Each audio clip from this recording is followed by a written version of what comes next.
Somebody left a little charm here, Christmas ornament.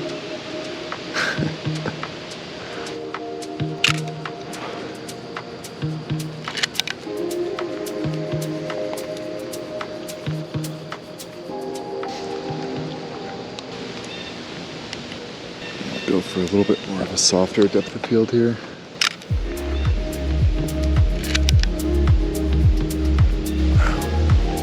See this nightshade?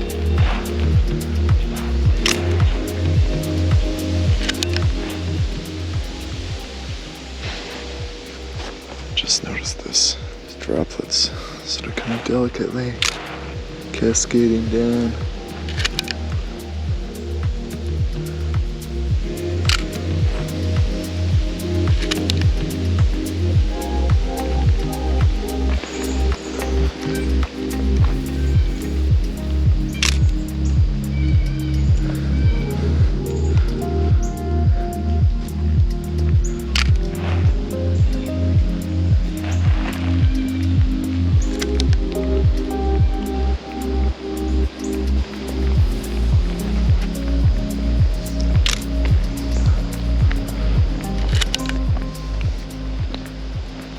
Man, just the way the wood is just so much more darkened by all the rain and the droplets everywhere, and just the fact that it's also not raining heavily.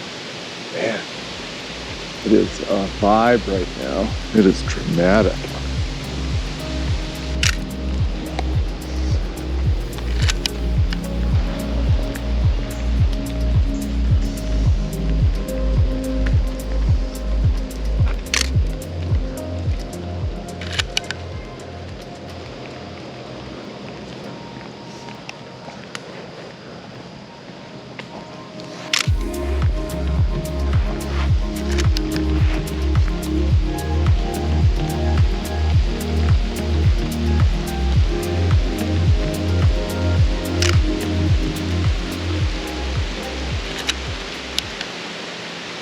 Well, luckily, I got trees above me, so that's good. I can somewhat stay out of the rain here. I was kind of hoping it would just stay misty, but it sounds like it's raining. It's really raining. All right, we'll see.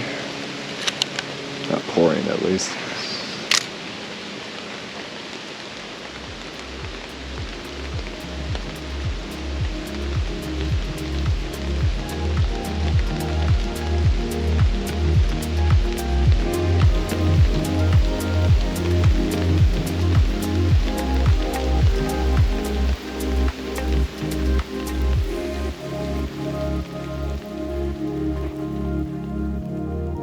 We're approaching almost a year since Phoenix 200 was released, and while there's been plenty of marketing for the film, I feel like a few of its strengths and mysteries are going mostly unnoticed. On that misty and rainy day, everything was just so verdant, and this film is amazing at rendering green.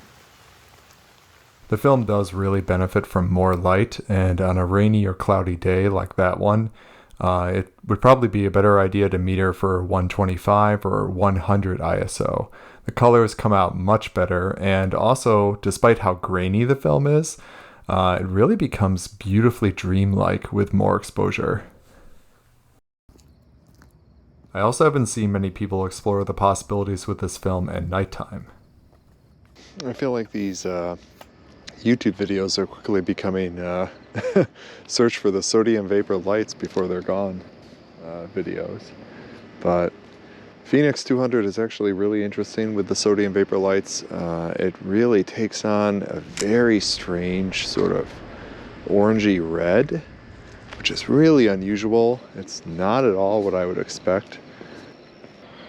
All right, 8 or 6 seconds so get closer to the light. Probably use 20 seconds as a starting point. So f5.6, 20 becomes 40, 40 becomes 80. So, and a minute and 20 seconds.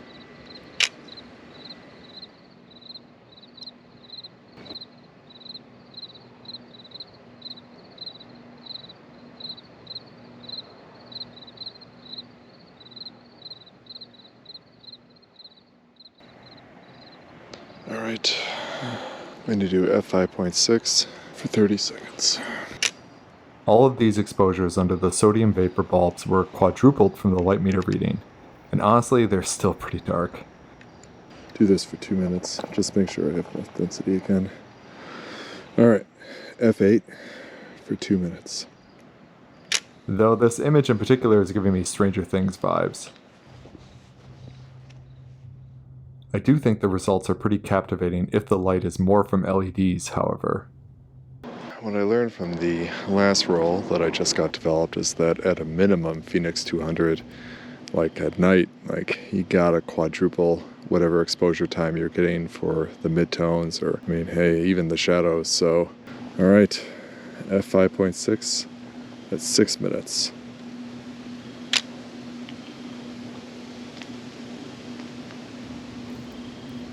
I switched perspectives a little bit. This time I'm facing all these lights here. I don't know, I think there's just something to, you know, kind of just leaning into sort of the dreamy qualities of Phoenix and facing the camera right towards the lights and just really just letting those halations glow. 2 minutes, f5.6.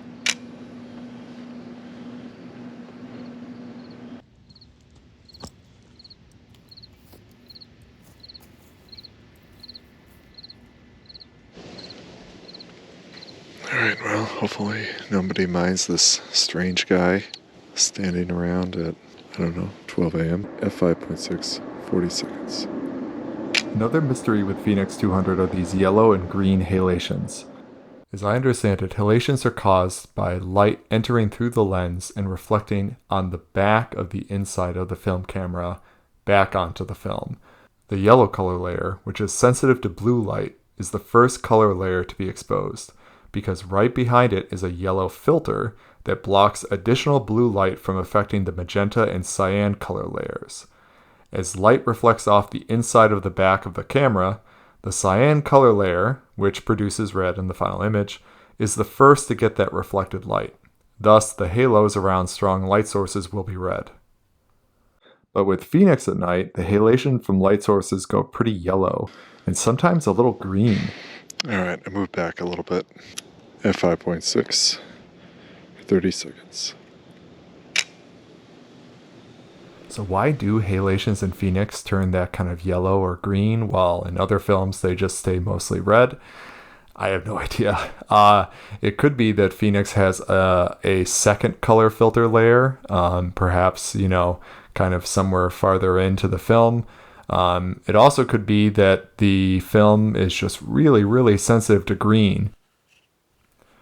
Add magenta to cyan and you get blue, which inverts the yellow. And with even more light or even longer exposure, it's not even just yellow anymore. It becomes more green. This is a much darker scene. Start with a basis of 30 seconds, and I'm going to octuple it.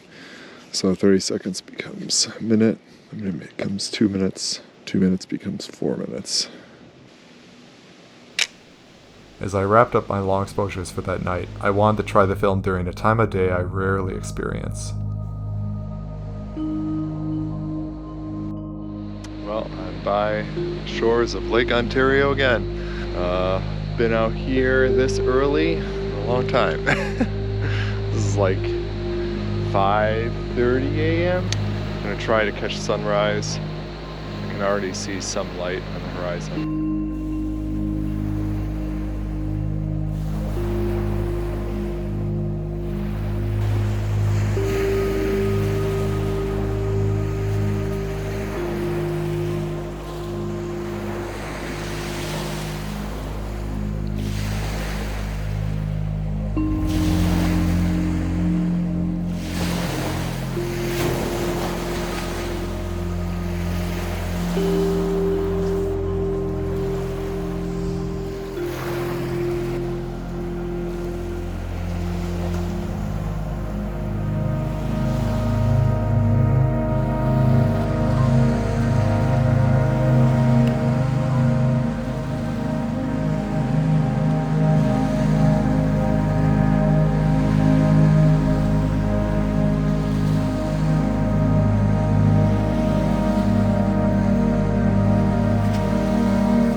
And that wraps up this video.